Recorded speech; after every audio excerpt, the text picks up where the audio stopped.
listen hits a lot different. Right. What is now your thoughts? Because I don't know, what is this how many times you heard this project so far? This is my third listen. Third listen. It's my third listen. Yeah, Okay. it's my third listen. I mean, it's got a lot of moments. And I really am appreciative of the vulnerability that Kendrick continues to show throughout his career. It's always been there. Mm-hmm. He's been a person in every project. And there's a lot of stunting on here, but there's a lot of humility too. Very much so. Like the Heart Six, the Heart Part 6. A lot of humility in that,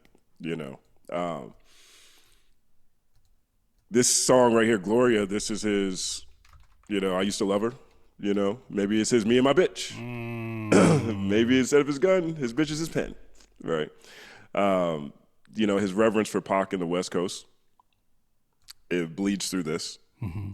And the level of elevation he gave to artists from here also, in my opinion, shows a lot of humility. Mm-hmm. Because he didn't it sounds like he made songs with them. They're trading verses back and forth, The way that the features are interpolated within the projects really stands out. Mm-hmm. And I think that Kendrick's always been really good at that. Finding different literary devices or sonic devices, using features in very strategic, very particular ways. Yeah. GNX is a song that is for the Peso, Hit a J3, Young Threat generation, mm-hmm. right? And Kendrick lets them have that moment, lets them shine. I love the way that he stands on everything too. Yeah, double, quadruple down. Nothing he says. There's a line in there, I can't remember where he says that. I wrote it down at some point. He says something about. He said, it feels like a Drake bar. He says something about, don't shoot him. He's got kids or something, right? I'm misquoting it, but he says kids plural, right? It feels like a Drake bar. It feels like he's standing on that. Wow. Right. Whacked out murals. Everybody who said something, I'm sure they heard something in that song. Mm-hmm. I'll tell you that. Love that. TV Off. Yeah. That is the anthem on the album to me. Mm-hmm. And, then also the narrative storytelling at the same time. So this is probably the most condensed Kendrick project. It's only 12 songs. I'm not sure from a minute standpoint. Was it 38 minutes, 42 minutes? I'm not sure.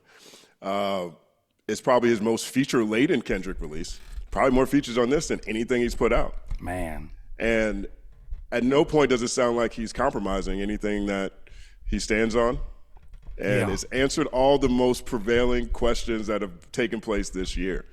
So from an event standpoint, from a conversational standpoint, and from range of listens, like sonic choices, mm-hmm. I'm not mad at it.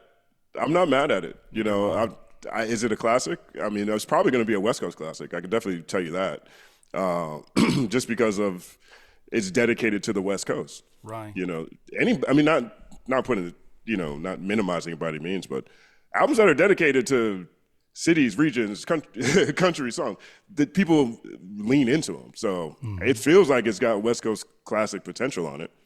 You know what I mean? And at the same time, I still feel like some of the subtle things that I really do appreciate about Kendrick, from how he structures his projects, he still did some of, right? Like the singer, I can't think of her name, is that device that's still in here, right? There's probably 3 or 4 songs on here that I know that I'm just going to be listening to for the rest of my life. Right. But this is my third listen too. And so, the only song that got some work to do for me is GNX. That song got some work to do. Okay. Hey, but maybe that's just me though. Same here. No, it ain't just you. It's me too. I don't care. I ain't scared of y'all. I don't give a damn what y'all talking about in here. GNX got some work. Why are you minimizing, Kurt? Why are you the thing about it is, this is why I'm grateful that Justin was going to step in here, because I know that no matter where he stands in terms of being a fan of someone's sound, he's able to he's going to always give you an authentic opinion of, that wasn't the one for me.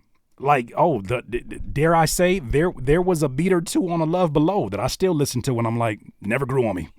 Right. Yeah. And 3 Stacks is my favorite rapper of all time.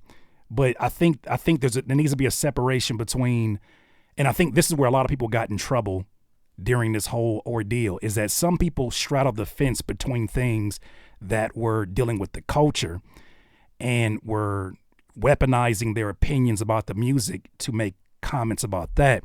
There's a difference between that and having your own opinion and saying, sonically, this is not reaching me. I can't explain it why all the time. I could use certain words and say it's the minimalism, but please applaud the honesty first and foremost. If you don't agree with it, that's fine. I'm sure you got stuff in your playlist that'll make me look at you hella questionable, but that's fine. That's why it's your playlist. That's why I remember Tyler was saying something along the lines of, that's why he feels like rap lists are so, I mean, they're great conversation, but like they're so pointless, because if we're going to argue why your favorite is your favorite or why you like what you like, we're going to be here all day long and neither of us are going to be wrong. And that's the fun part. That's the fun part, right?